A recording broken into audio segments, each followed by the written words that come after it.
오늘 우리가 읽은 19장의 내용도 언약서 안에 들어있는 계속된 가르침입니다. 이 언약서의 내용들은 우리가 계속 살펴오고 있는 것처럼 십계명에 대한 당시 사회적인 적용의 내용들로 구성되어 있다는 것을 우리가 주목합니다. 하나님께서 10가지 계명을 자기 백성들에게, 구원받은 주의 백성들에게 지켜 행하라, 이것이 하나님의 뜻이다 라고 말씀을 하셨던 것이 당시의 이 신정국가 이런 상황 속에서 어떻게 그 구체적인 계명들이 자신들이 살아가는 삶의 터전에 적용이 되는가에 대한 여러 가르침들이 계속 전달되고 있다 하는 겁니다. 오늘날 마치 우리가 이런 것이죠. 오늘날 우리가 하나님의 말씀을 배우거나 설교를 듣거나 할 때 그 말씀의 교훈, 그 교훈들을 우리의 삶의 현장에 어떻게 적용할 것이냐 하는 것에 대한 좋은 예시들을 우리가 이런 말씀들을 통해서 배울 수 있습니다.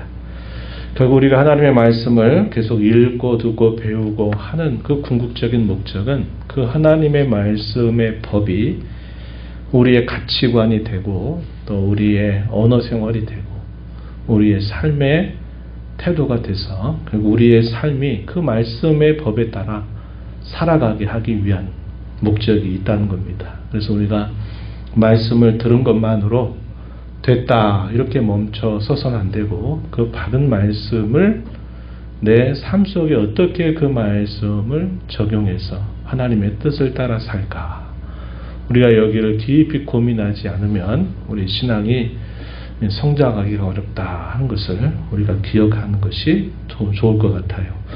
우리가 읽은 19장의 내용에서는 제6계명, 어떤 내용이죠? 제6계명 6계명이 뭡니까? 5계명이 내 부모를 공경하라. 그래서 우리가 앞에서 여러 경우들을 살펴봤죠. 재판장을 부모와 같은 권위로 인정하고 따르라.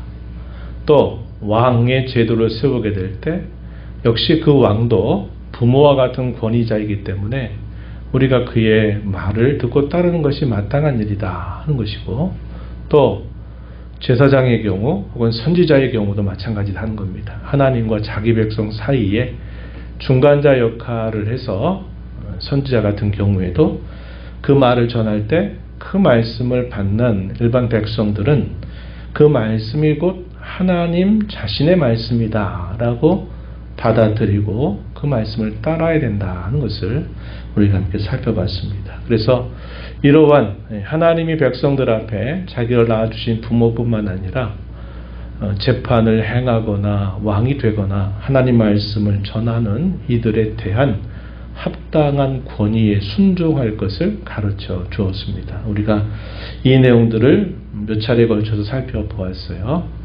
그리고 6번째 계명이 뭐냐 하니까 살인하지 말라 하는 그 계명이죠.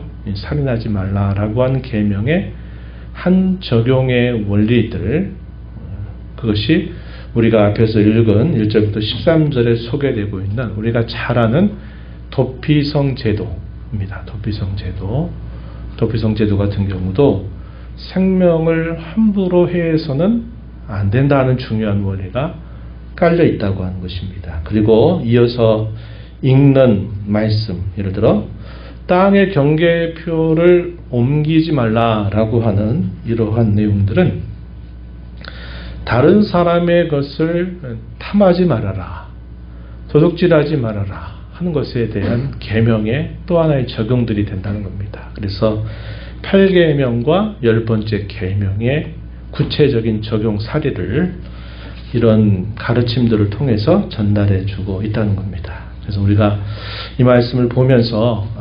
하나님께서 10계명을 주셨던 그 내용들이 그들이 살고 있는 그 자신들의 삶 속에 이렇게 적용이 되고 있구나 하는 것들을 우리가 보면서 오늘날도 똑같은 원리로 우리가 하나님의 말씀을 우리의 신앙과 삶의 유일한 규칙으로 여기며 살아갈 때 그 말씀을 어떻게 우리 자신에게 우리의 삶에 적용해야 될까 하는 것들을 또 지혜를 배우는 귀한 시간이 되기를 바랍니다. 먼저 살피는 내용은 도피성 제도에 대한 말씀입니다. 이 도피성에 대한 말씀은 여기에 처음 소개되는 내용들은 아니에요. 이미 우리가 앞에서 신명기서만 봐도 신명기 4장 41절 이하에서 이 도피성에 대한 말씀을 우리가 살펴본 바가 있습니다. 이 부분에서는 비교적 자세하게 소개가 되어 있어요. 이 도피성 제도가 무엇이었을까 하는 것을 우리가 먼저 살펴보도록 하겠습니다.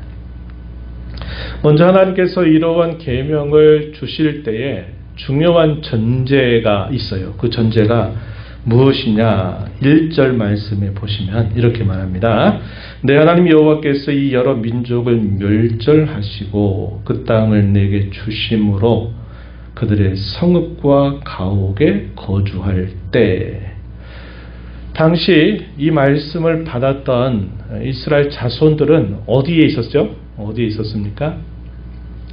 그들은 모압 평지, 그러니까 요단 동편에 있는 땅을 이미 차지하고 요단강을 건너면 요단 서편에 있는 가나안 칠족들이 버티고 있는 상황이었습니다. 그래서 동편 땅은 이미 차지해서 서편으로 요단강을 건너서 이제 정복 전쟁을 수행해야만 하는 그런 중요한 과제가 그들 앞에 놓여져 있는 상황입니다. 그런데 이러한 도피성 제도에 대해서 이렇게 하도록 앞으로 하도록 해라 하는 말씀을 주실 때 중요한 전제는 뭐라고 표현했느냐? 읽은 1절 말씀처럼 내 하나님 여호와께서 멸하시고 땅을 내게 주시고 내가 그것을 받아서 그 성읍과 가옥에 거주할 때, 이렇게 표현됐습니다. 이 말은 이 일을 행하시는 주체가 바로 약속의 하나님이시라는 겁니다. 하나님이 약속하셨던 대로 너희에게 그 약속을 이루어 주실 것이라는 겁니다. 그것을 전제로 삼아서 하시는 말씀이죠. 하나님이 아브라함 때로부터 이런 구체적인 땅과 민족과 또 그들의 장래에 대해서 예언하셨고 약속하셨던 그 말씀을 하나님께서 마침내 다 이루어 주실 것을 전제하면서 하나님이 이렇게 하도록 하여라, 이렇게 말씀하는 겁니다. 세상의 종교와 다른 접근법이죠. 세상의 종교는 내가 열심히 하고 수련하고 노력하고 또 내가 힘을 다해서 네가 그 경지에 이르러 가라, 이렇게 말하는 겁니다. 그러나 성경이 가르치는 참 종교의 본질은 네가 하라는 거 아니에요. 하나님이 그의 약속을 따라서 하나님이 그 약속에 신실하게 이루어 주신 것을 바탕으로 해서, 다시 말하면 하나님이 주신 그 은혜를 기반으로 삼아서 하나님이 그 은혜 안에서 계속 살도록 하시기 위해서 하나님이 여러 계명들을 주셔서 이것들은 힘써 행할 것이고 또 저것들은 항상 조심하도록 하여라, 이런 말씀을 주고 있다 하는 겁니다. 그래서 우리가 이 원리를 우리가 잘 알아야만 제대로 신앙생활을 할 수 있는 겁니다. 내가 노력해서 내 힘으로 해서 내가 얻은 것이 아니라 값없이 하나님의 은혜로 받았다는 것을 우리가 알아야 그것을 근거로 해서 우리가 자원하는 마음을 가지고 또 마땅히 해야 될 일인 줄 알고 우리가 하나님 앞에 섬겨 살아가는 것이 우리 신앙의 참모습이다 하는 것을 우리가 배울 수 있다는 겁니다. 그래서 먼저 하나님이 약속하신 이 복을 확정하시는 전제를 말씀하신 다음에 그 다음에 명령을 내리시는 겁니다. 그 명령이 도피성을 만들라고 하는 명령의 내용입니다. 2절에 보면 여호와께서 내게 기업으로 주신 땅 가운데서 새 성읍을 너를 위하여 구별하라는 겁니다. 구별하라. 그래서 이미 요단 동편에 새 곳을 지정해 주시고 이제 요단 서편 땅에 있는 모든 가나안 족속들을 파하고 그 땅을 차지하게 될 때 그곳에서 세 곳을 만들려고 하는 겁니다. 그래서 요단 동편의 세 곳, 요단 서편의 세 곳에서 전체 6곳의 이 도피성이 만들어지게 하신 겁니다. 특징은 뭐냐? 거리적으로 비슷하게 만들었다는 겁니다. 그래서 만약에 이 도피성으로 피해야만 될 상황이 될 때 너무 멀어서 이르지 못하게 하지 않도록 어느 곳에서 이런 의도하지 않는 어떤 살인이 생기게 될 때 그 살인을 보복하기 위해서 오는 보복자의 손을 피할 수 있도록 일정한 거리에서 어디든지 가까운 도피성으로 피할 수 있도록 이것을 만들라고 이야기한다 하는 것입니다. 그래서 여기 보시면은 뭐라고 표현했냐면 3절 말씀의 끝부분에 뭐라고 말하냐면 땅 전체를 세 구역으로 나누어 길을 닫고 모든 살인자를 그 성읍으로 도피하게 하라. 길을 닫고 또 거리적으로도 비슷한 간격을 두고 이곳을 만든 것입니다. 그래서 의도하지 않는 살인이 생기게 될 경우에는 가장 먼저 해야 될 일이 뭐냐면 이 도피성으로 빨리 달려가서 거기로 피해야 된다는 겁니다. 피해야 돼요. 그래서 여기 말씀에서 그 부분이 나와 있고 이런 도피성에서 보호를 받을 수 있는 경우가 어떤 경우냐 4절 이하에 보면은 살인자가 그리로 도피하여 살 만한 경우는 이러하다. 곧 원한이 없이 부지 중에 이웃을 죽일 경우다 하는 겁니다. 그러니까 의도적이지 않게 어떻게 하다 보니까 실수로 해서 다른 사람이 죽음을 맞게 될 때 이때 이 사람은 이 도피성으로 피하면 생명을 보존하도록 장치를 마련해 주신 것이다 하는 겁니다. 예를 하나 들었어요. 흔치 않은 경우입니다만 5절에 벌목을 하고 있는데 손에 득기를 들고 도끼를 들고 벌목을 하는데 그 날이 자루로부터 빠져버리면서 그 빠진 도끼날이 옆에 있는 이웃을 친 겁니다. 그래서 그 이웃이 그 도끼날로 인해서 죽음을 당하게 되는 것. 이거 어떻게 보면은 안타까운 사고죠. 불의의 사고죠. 이렇게 해서 사람이 죽게 되는 경우, 이런 경우를 말한다는 겁니다. 말하자면 의도하지 않았는데 우발적으로 이런 사건이 벌어졌을 때 그 사람은 이 도피성에 들어갈 수 있다는 겁니다. 그럼 반대 경우는 어떨까요? 의도해서 그 사람을 죽이겠다 해가지고 그 사람을 죽인 경우에는 도피성으로 피한다 하더라도 그 사람은 보호를 받지 못하겠다는 겁니다. 그래서 이런 부분에 있어서는 매우 철저했다는 겁니다. 6절에 보면 그 사람이 그에게 본래 원한이 없으니 죽이기 합당하지 아니하나 두렵건대 그 피를 보복자의 마음이 복수심에 불타서 살인자를 뒤쫓는데 그 가는 길이 멀면 그를 따라잡아 죽일까 한다. 그래서 거리가 비슷하게 한 것입니다. 그리고 의도적으로 죽이는 경우에는 보호를 받지 못하게 되었다 하는 겁니다. 11절에 소개되죠.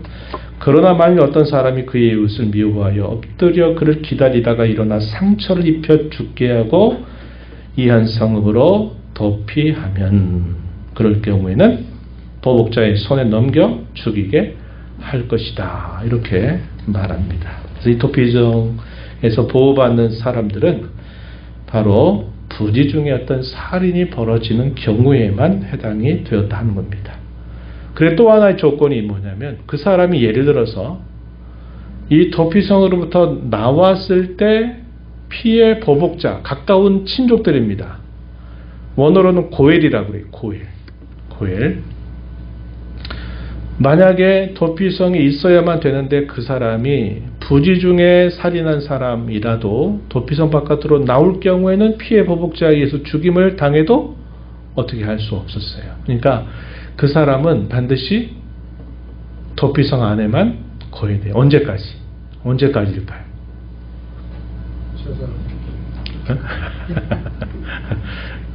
가까운 근족이 다 죽겠어요? 또 다른 가까운 또 근족이 또 생기는데, 그 당시에 섬겼던 대제사장이 죽게 되면 그때는 이 도피성으로부터 나갈 수 있었습니다. 이 대제사장의 역할이 여러 가지 역할 중에 그 역할도 있었다는 겁니다.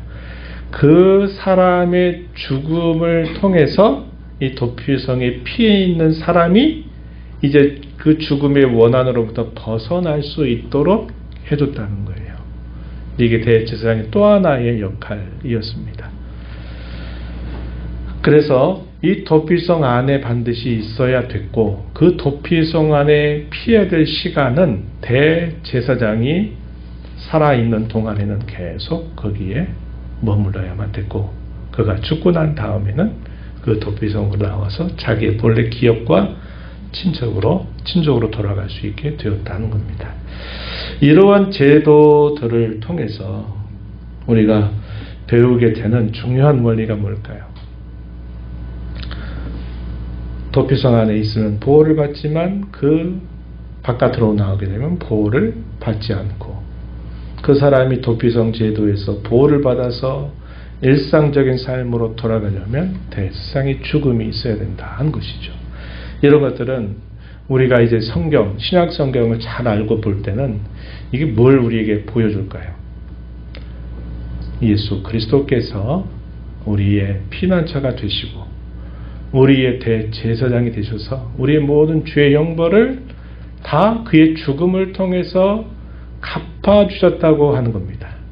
그래서 그분 안에서 우리가 죄의 형벌을 면할 수 있게 돼서 참 자유롭게 하나님을 섬기는 자들로 세워주셨다는 사실을 우리가 이 도피성의 제도를 통해서 배우게 된다는 겁니다. 그래서 하나님께서는 구약의 제한적인 그런 어떤 역사적인 상황 속에서 특정한 명령과 규례를 통해 그것을 지키게 하시면서 하나님이 멀리 무엇을 우리에게 가르치시냐 하면 장차 보내주실 메시아 혹은 그리스도를 통해서 이루어 주실 온전한 구원을 바라보도록 하고 그것을 내다보도록 하나님께서 의도하셨다는 겁니다. 그래서 이런 구약의 이런 사건들이 예수 그리스도를 예표한다라는 말을 우리가 이런 걸 통해서 사용할 수 있는 겁니다. 그래서 우리가 지난 몇 차례에 걸쳐 살펴본 것처럼 예를 들어 제사장이 부모로서의 권위를 가지기 때문에 그의 권위에 따라야 된다. 왕이 역시 부모와 같은 권위자로 인정해서 그 왕의 명령을 따라야 된다.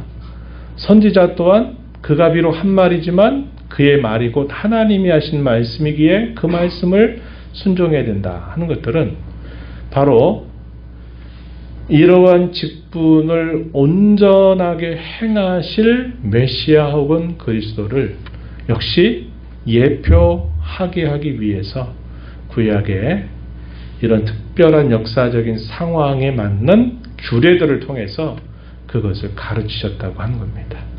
제사제도도 마찬가지잖아요. 제사제도도 마찬가지예요. 그러니까 구약시대에 주어진 어떠한 제도 자체가 완벽하지 못해요.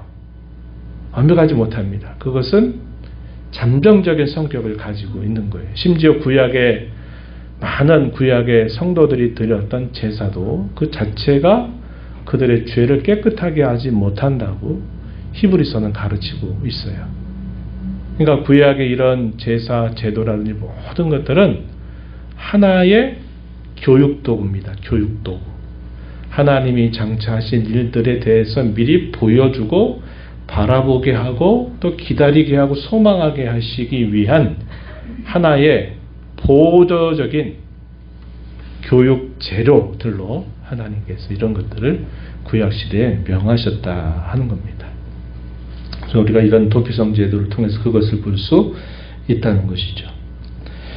이 도피성 제도에 있어서 또 우리가 생각하게 되는 것은 하나님 안에서 그의 긍휼과 자비를 우리가 발견할 수 있다고 하는 것이고, 그분 바깥에서는 그의 무서운 공의를 우리는 받을 수밖에 없다 하는 사실을 우리가 이걸 통해서 배우게 되는 것입니다. 그래서 하나님 한편으로는 인자와 긍휼과 같은 한량없는 사랑을 보여주시기도 하시면서, 동시에 하나님은 죄에 대한 엄밀한 심판을 나타내시는 그분의 공의를 보여주시기도 하신다는 겁니다. 우리가 주일날 오후에 나누었던 그 이야기예요. 하나님의 속성이 두 대상에 따라서 다르게 나타난다죠. 그래서 그의 자녀된 자들에게는 인자와 긍휼과 자비와 선하심, 그것이 나타나고, 그 바깥에 있는 자들에게는 하나님의 엄밀로운 심판이 나타나는 그의 공의가 행사될 것이다 하는 사실을 보여주고 있다 하는 것입니다. 그래서 우리가 이런 제도들을 통해서 그것을 볼 수 있다 하는 것이고, 구약시대에 한정적으로 또 적용이 되었던 아주 중요한 또 하나의 원리가 있어요. 우리가 읽은 마지막 부분에 소개되는데, 소위 동해복수법이라고 부르는 것입니다. 먼저 마지막 절을 한번 먼저 보시죠. 21절에 보면, 내 눈이 긍휼히 여기지 말라. 생명에는 생명으로, 눈에는 눈으로, 이에는 이로, 손에는 손으로, 발에는 발로이니라. 이게 무슨 말입니까? 자기가 받은 해만큼만 보복할 수 있다는 겁니다. 자기가 받은 해보다 그 범위를 절대로 넘어서지 않도록 했다는 거예요. 그래서 왜 이러한 원리들을 구약의 성도들에게 가르치셨느냐 했을 때는, 사람의 그 부패한 본성을 너무나 잘 알고 있다는 겁니다. 우리가 이제 그런 거죠. 제가 가끔 예를 들지만, 다툼이 일어나가지고 치고받고 하는 일이 생겼어요. 상대방이 나를 그냥 한 대를 주먹으로 때리든지 뺨을 때리면 내가 억울하잖아요. 그럼 어떻게 해야 되겠어요? 나도 한 대 돌려줘야 되겠잖아요. 주먹으로 치든지 뺨으로 때리든지 그래야 좀 되는데, 우리 사람의 부패한 본성, 내가 한 대 맞으면 한 대만 탁 때리면 이게 안 풀어져요. 한 두 대, 세 대를 때려줘야 또 풀린단 말이에요. 그러면 이제 상대방이 한 대 때렸는데 두세 대 맞으면 자기는 맞을 만큼만 때리면 되겠습니까? 안 되거든요. 그러면 더 때려요. 그러면 어디까지 가겠습니까? 죽이는 거예요. 죽어야 끝나는 겁니다. 그럼 죽으면 끝납니까? 안 끝나요. 그러면 네가 우리 누구를 죽였어? 그래. 집안 간의 싸움이 벌어지고, 이러다가 계속 원수 갚는 일들이 꼬리에 꼬리를 물고 일어나게 돼 있다는 겁니다. 이 사람의 부패한 본성이 그래요. 오늘 우리는 이런 일을 많이 보잖아요. 층간의 소음 문제로 처음에 몇 마디 나오다가 나중에 죽였다고 그러잖아요. 주차 문제로 뭐 그냥 조그만 신랑이 벌이다가 나중에 화를 이겨내지 못해가지고 결국은 사람을 죽이게 되는 일이 생겨요. 우리의 이 부패한 본성은 이런 화라든지 이런 죄를 정확하게 다룰 수 있는 능력이 없는 존재들입니다. 그래서 하나님은 구약의 백성들에게 내가 갚을 수 있는 정도를 허용하지만, 그 갚을 수 있는 정도는 내가 받은 해만큼만 갚을 수 있도록 하나님이 제안하신 겁니다. 그래서 이 법이 굉장히 지혜롭고 우리 사람의 부패한 마음을 다스릴 수 있는 그러한 원리로 하나님이 주셨다는 거예요. 그런데 이제 신약 시대로 오게 되면 이거마저도 변화가 생기죠. 예수님께서 산상수훈에서 뭐라고 말합니까? 눈엔 눈, 이에는 이라고 하는 말을 내가 옛사람에게서 들었지만 나는 다시 너희에게 말한다. 한 사람이 내 뺨을 때리면 반대편 뺨도 내줘라. 원수 갚지 말고 원수를 위해서 축복하고 원수를 사랑하라까지 얘기해요. 이건 사람으로서는 할 수 없는 일입니다. 주님이 이런 말씀을 하시는 것은 뭘 근거로 해서 그런 말씀을 하시냐면 그분이 저와 여러분을 위해서 그런 일을 하신 분이시기 때문에 그런 근거를 따라서 예수님처럼 너희도 그렇게 사랑하고 그렇게 살아가라. 이게 천국 백성이 사는 삶의 원리다. 이렇게 예수님이 산상수훈에서 가르치고 계시다는 것입니다. 그래서 이 구약시대 보복법의 원리는 이렇게 보복할 수 있도록 하나님이 반드시 제안을 하셨다는 것이고요. 이제 두 번째는 어떤 이야기 하냐면요. 14절에 한 절로 되어 있습니다. 이게 무슨 얘기냐면 조상이 정한 내 이웃의 경계표를 옮기지 말아라. 쉽게 말하면 하나님께서 하나님의 것을 각 지파별로 그 땅을 보존하도록 하셨어요. 그 땅의 주인은 하나님이세요. 그런데 그들이 기업으로 그것을 계속 보존하도록 하나님이 규정을 주셨는데 그 기업으로 나누을 때 경계표가 있겠죠. 오늘날도 우리 그 토지법, 토지 이렇게 측량을 하게 돼서 평상시는 모르지만 어떤 법적인 문제가 생길 때 우리의 집이 어디서부터 어디까지 어떻게 경계가 있다는 것들을 우리가 다 보게 된단 말이에요. 그런데 이 지계표, 이 경계표를 옮기지 말라고 이렇게 말하는 것입니다. 이것은 결국 뭘까요?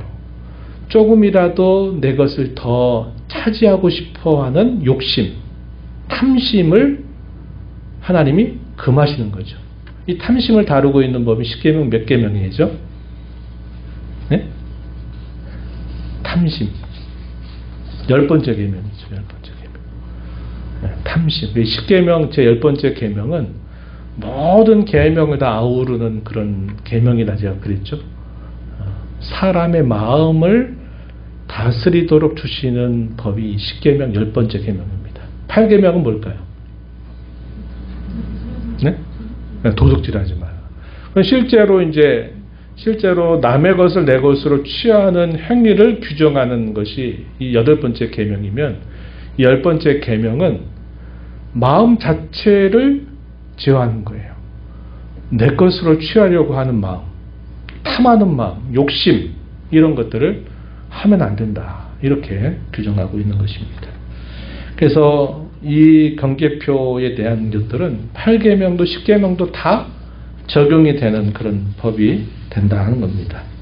이에 대해서 상당히 강조하고 있음을 우리가 보는데 신명기 27장 17절에서는 이렇게 말합니다. 그의 이웃의 경계표를 옮기는 자는 저주를 받을 것이라 할 것이요 모든 백성은 아멘 할지니라. 이렇게 말씀하고 있고요. 또 호세아서 북이스라엘의 패망 직전에 주어졌던 하나님 말씀이죠. 호세아서 5장 10절에 보면 유다 지도자들은 경계표를 옮기는 자 같으니 내가 나의 진노를 그들에게 물같이 부을 것이다. 이렇게 말합니다. 이 경계표를 옮기는 것에 대하여 저주를 받는다.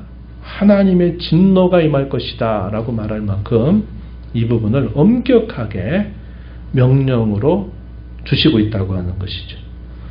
그 다음에 이어지는 내용들은 15절부터 이제 내용이 뭐냐면 죄와 악에 대해서 그 문제를 확정할 때 어떻게 할 것이냐 할 때 기본적으로는 한 사람의 말만 듣고 너 죄를 범했다, 너 악이다 라고 말하지 말라고 하는 겁니다. 적어도 2사람 이상의 증인이 있어야 된다는 거죠. 예를 들어서 이런 거죠. 나와 잘 아는 가족이나 친족이 증인이 둘이 되면 문제가 생기겠죠. 왜 그럴까요? 손이 안으로 굽는다고 자기 가까운 지인이나 자기 가까운 친족의 편을 무조건 들어주겠죠. 이런 증인은 안 된다는 거예요. 그래서 증인을 세울 때는 다른 사람, 다른 증인을 적어도 2명 이상을 세워서 2세 증인의 입으로 확정이 될 때 그것을 죄나 악으로 간주하라는 겁니다. 그런데 그럼에도 불구하고 이것이 확정이 되지 않을 경우는 어떻게 하느냐? 어떻게 하면 될까요? 어떻게 해야 될까요? 오늘날 법정이 다 그런 거 아니겠어요? 법정이 그러잖아요. 변호인들이 있고 또 검사에서 또 검사와 변호인들이 같이 증거를 내밀어 가지고 막 하다가 이제 확정이 안 될 수 있잖아요. 우리가 앞에 17장에서 함께 읽었습니다. 17장에서 이런 송사와 관계된 법, 종교적인 송사뿐만 아니라 일반 사회적인 송사에 있어서 최종 확정을 어떻게 하겠느냐? 하나님 앞에서 하게 합니다. 그게 바로 중앙성소로 가는 겁니다. 하나님 앞에서, 재판장 앞에서 그것을 정확하게 심사해서 그것에 대해서 확정을 하는 겁니다. 그래서 최고의 법정은 바로 중앙성소로 나가는 거예요. 하나님 앞으로 나가는 것입니다. 그게 최고의 법정이다 하는 것을 우리가 확인할 수 있다 하는 거예요. 그래서 오늘 우리가 살펴본 이 말씀의 내용들은 이 도피성 제도하고 죄와 악에 대해서 한 사람의 말만 들어서 안 될 것이고, 분명히 두세 증인으로 확정을 하되 그 문제조차도 계속 다툼의 여지가 생기게 될 경우에는 당시 최고 법정인 중앙성소, 곧 하나님 앞에 나와서 그것을 가려내서 옳고 그름을 분명히 할 것을 하나님이 가르치고 계시다 하는 것입니다. 오늘날도 우리가 대개 이 부동산 문제가 모든 그 불의와 또 부패의 온상이 되고 있는 것처럼 고대 시대도 마찬가지죠. 그 자기 것이 아닌데, 하나님이 자기에게 주신 기업이 아닌데 조금 더 욕심 부려서 경계표를 옮겨가지고 우리 집밭 땅, 우리 땅은 여기야. 그래서 조금씩 상대방의 그 경계를 침범해주고 내 것으로 삼게 될 때 결국 경제적인 불평등이 이루어지고 불의가 일어나게 되는 겁니다.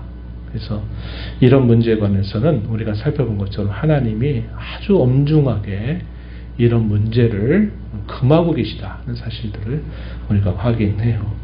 이런 원리들은 결국 오늘을 살아가는 저와 여러분에게 뭘 가르치겠습니까? 아까도 살펴본 것처럼 가장 중요한 첫 번째 전제가 뭐라고요? 하나님께서 그의 약속을 이루어 주셔서 값없이 받은 구원의 은혜를 전제로 삼아서 우리가 성도로 살아가는 삶은 하나님의 말씀의 법이 우리의 가치관이 되고 우리의 언어 생활이 되게 하고 우리의 행실들을 제어해서 우리의 삶이 하나님 앞에 의롭고 거룩하게 살게 하시려고 하신다. 이것을 우리가 배우게 되는 겁니다. 그래서 이 도피성 제도를 통해서 우리는 성도의 삶의 가장 기본적인 시작점은 피난처가 되시는 하나님의 은혜로부터 시작한다. 은혜의 법을 따라서 우리가 우리의 삶을 시작한다. 신약 성경에 보면 은혜가 왕노릇한다 이런 표현을 사용하죠. 은혜가 왕노릇하는 삶을 살 것을 우리에게 가르쳐 줍니다. 그래서 은혜의 법을 우리가 늘 잊지 말아야 되고, 하나님께서는 저와 여러분에게 또 우리가 이루어가는 교회를 향해서 악을 제하고 거룩하게 되도록 하는 것을 그토록 바라신다 하는 것을 우리가 배우게 됩니다. 한번 구절로 좀 확인해 볼 반복구가 있어요. 한번 10절에 한번 가서 한번 보시겠어요? 10절 보면 이런 표현이 있습니다. 19장 10절에 중간 부분에 이런 표현이 있죠. 기업으로 주시는 땅에서 무죄한 피를 흘리지 말라 이렇게 말합니다. 하나님이 주시는 땅은 거룩한 땅이고 하나님이 주권을 가지고 계신 그 땅이에요. 그런데 그 땅에 사는 백성들이 무죄한 자의 피, 있어서는 안 될 그런 살인이라든지 그런 죄목들이 있게 되면 그 거룩한 땅을 훼손시키는 것이기 되기 때문에 그 땅이 토해낸다고 이야기합니다. 땅이 토해낸다 그래요. 그러니까 거룩한 땅, 사는 백성들은 그 거룩함을 바탕으로 하지 않을 때 결국 그 땅으로부터 쫓겨나게 되고 만다는 거예요. 그걸 지금 가르쳐주고 있는 표현이죠. 13절에 가서도 또 이렇게 표현하는 말씀이 있어요. 13절에도 보면 무죄한 피를 흘린 죄를 이스라엘에서 제하라. 이 표현도 비슷한 의미를 표현하고 있죠. 19절로 또 한번 가서 보시면 이렇게 또 표현했습니다. 19절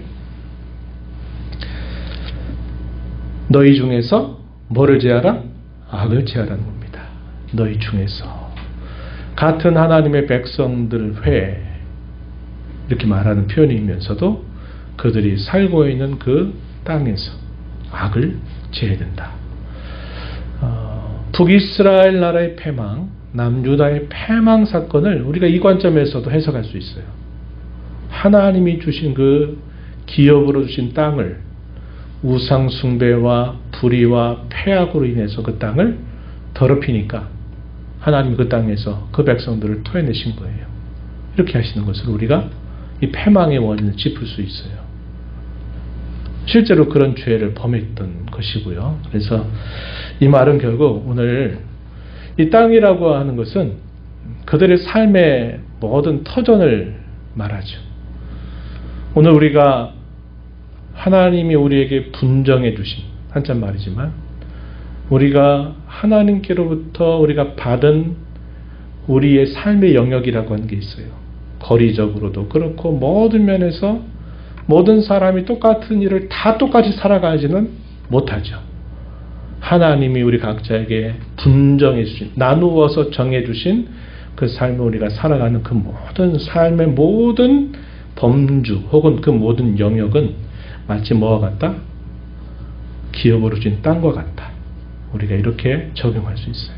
그 말은 우리가 살아가는 모든 삶의 자리, 모든 삶의 영역이 하나님이 거룩함을 이루어 가기를 바라시는 그러한 현장이다. 이렇게 우리가 생각할 수 있다는 겁니다. 교회당 안에 갇혀있는 신앙 안 된다 그랬죠. 주일 안에 머물러 있는 신앙도 안 된다 그랬어요. 우리의 신앙은 주일뿐만 아니라 6일로 이어지는 신앙이고 우리의 신앙은 예배당 안에서만 예배하는 그런 신앙이 아니라 예배당 바깥에서 하나님의 자녀답게 살아가는 그런 신앙이 되어야 된다는 겁니다. 그래서 우리가 살아가는 모든 삶의 영역 속의 악을 떠나고 거룩함을 이루어가기를 하나님 우리에게 분명히 원하시고 계시다 하는 것을 우리가 이걸 통해서 배우게 됩니다. 6.25 75주년을 맞는 6.25 전쟁 기념일이 오늘입니다. 이 나라가 참 많은 위기와 어려움 가운데서도 한 역사 속에서 수많은 침략을 받았음에도 불구하고 하나님이 이 나라를 붙들어 주셨다는 것을 우리는 부인할 수 없어요. 1884년 그때 처음 선교사가 이 땅에 들어와서 이제 130년이 좀 넘었죠? 131년이죠? 25년이니까 역사, 이 근대 사회에 접어들고 또 그 위에 현대사를 할 때 참 많은 격변과 어려움이 있었지만 하나님께서 이 땅 이 백성들을 사랑하셔서 우리에게 이 구원의 복음을 듣게 하시고 이 열악하고 척박한 땅에 복음을 심으셔서 참 많은 은혜를 이 나라에 부어주신 것을 우리가 알고 있습니다. 주일날에도 그 얘기했지만 전쟁을 많이 겪은 나라가 잘 되는 나라는 거의 없는 일이에요. 근데 놀랍게도 우리 대한민국은 전쟁과 아픔을 겪었음에도 불구하고 선진국의 반열에 오르는 그런 참 세계가 주목할 만한 그런 역사적인 그런 길을 걸어온 나라입니다. 이 나라가 하나님 기뻐하시는 정의와 공평이 잘 실현되는 나라가 되도록 우리 성도로서 우리는 기도해야 되겠고 또 국민의 한 사람으로서 우리는 이러한 일들이 잘 시행되도록 우리가 잘 감시하고 또 필요할 경우에는 우리가 이런 일에 함께 동참할 수 있어야 된다. 그래서 우리가 살고 있는 이 나라가 하나님 앞에 잘 잘 쓰임받는 그런 나라가 되도록 나라를 사랑하면서 또 우리에게 주어진 삶 전체가 하나님의 뜻을 실현하는 현장이 되도록 힘써 살아가는 모두가 되기를 진심으로 바랍니다. 하나님 아버지, 오늘도 저희들을 불러주셔서 또 하나님의 말씀을 통해서 옛 이스라엘 백성들을 구원하신 하나님이 그들에게 구원하시면서 명령하신 여러 규례들은 하나님이 자기 백성들로 하여금 힘써 행하라고 주신 도덕법을 자신들이 살아가는 삶의 현장에 올바르게 적용하게 하는 데 있었음을 배웁니다. 이런 말씀들을 통해서 저희를 피난처이신 예수 그리스도 안에서 은혜로 구원하신 이유, 저희에게 하나님 무엇을 원하시는지를 배우게 됩니다. 저희로 악을 제하고 거룩함을 이루어가는 저희 모든 삶의 현장이 되도록 저희들을 인도하여 주시옵소서. 예수님 이름으로 기도드리옵나이다. 아멘.